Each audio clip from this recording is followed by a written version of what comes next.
Hello to everyone. Today we'll be pretty much going for a gameplay of Darkrage Creation. This is the game I've been working on, more like the map. But before we start, we get to pick your character really. Each of this has their own stats, and they will make somewhat the gameplay a bit different, a bit more difficult, a bit more easy depending on what you choose. For this gameplay walkthrough, I'll be going with Soldier. Let's just let it load. Overall, the theme I was going for was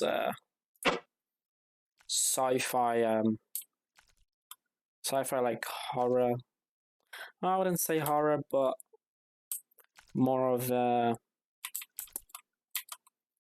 grim looking, like, oh yeah, it's an abandoned place, it's filled with monsters and stuff like that. Straight off the bat, you've been put into a room. You have some options in, well, let me just turn this down a bit.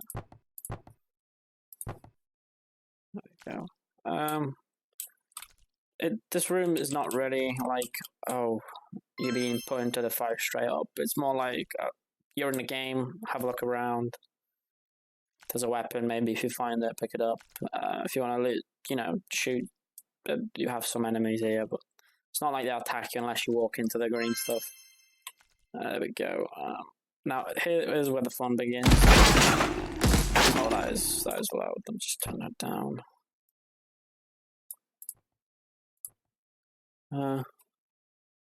That should be about right. That was quiet now.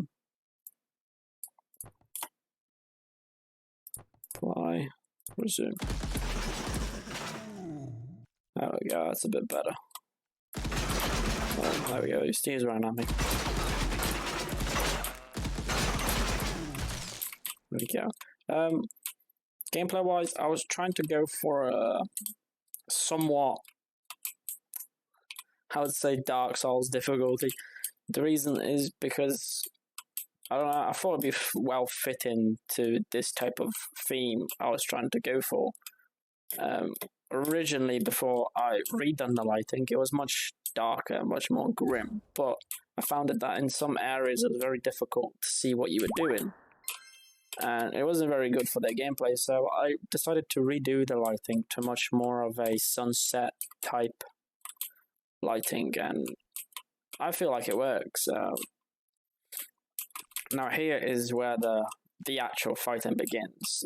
You are yet in another corridor, which is another sci-fi corridor. And when I was making these, I was trying to make sure... Oh, I'm being attacked. I wanted to make sure that the player has to make sure that he has enough ammo, he has enough bullets. You can't just go in and... Oh, I'm being spotted already. Attacking. I want the player to feel like they need to look after the bullets and ammo. I'm not like me here, I'm pretty much out of bullets, but I have this power up called Berserk, which pretty much doubles your damage. So once I use it, he'll die with one hit, hopefully. There we go. Oh, there's another weapon, but just need to be careful so I don't take damage. There we go. And yet again, this weapon sheds bullets, so I'm pretty much out of them. So I'm gonna go in with a sword and hopefully not die. I'll try my best here. Okay, he's dead. Oh shoot. Where did that spider go? Oh, he's here. Ah, he's dead. Okay. The power up works for about 60 seconds, so I should have enough time. There we go. Oh, I just got launched out the map. Well, that's not good, is it? Let me just get back out. There we go. Let me just finish him off. Die. There we go. Alright. And now we got some bullets. Stay out the way. There we go. Oh, and I died. Once you die, you pretty much respawn to the start with all the pickups available pretty much to you. Alright, this puzzle.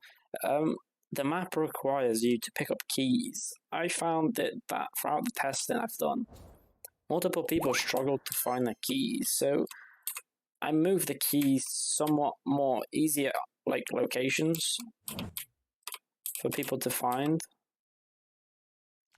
But then at the end, he's having a time of his life. At the end stage, which you'll see shortly, I've made it so you have to look for the key, no matter what. Because I didn't want the gameplay to feel like, oh, it's too easy. Like, I didn't want to reward the player for pretty much not doing anything. Go, you're dead. And this is where you pretty much get introduced to the first weapon.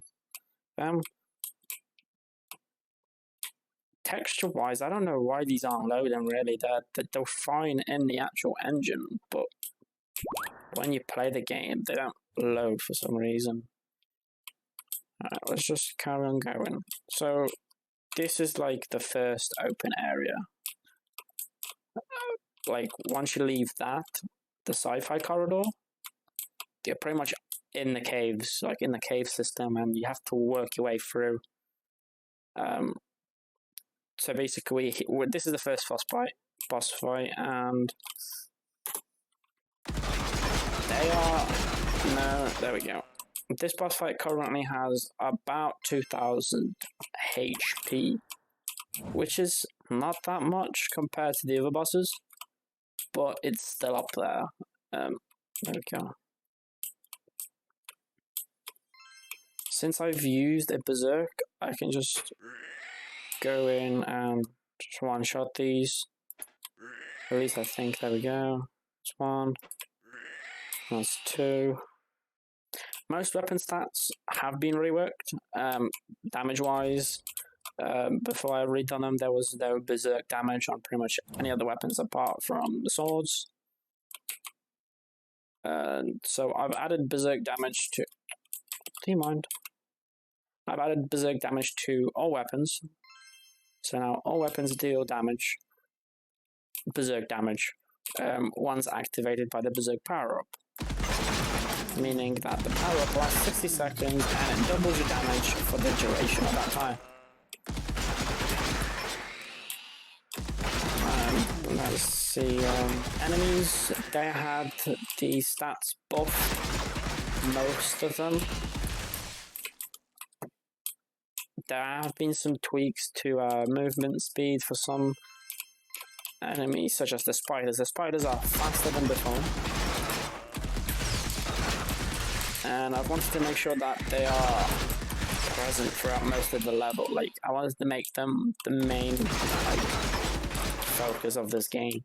Since we are in caves, I thought it would be ideal for the spiders to be like the main enemy type that you see, like the most common one, I would say.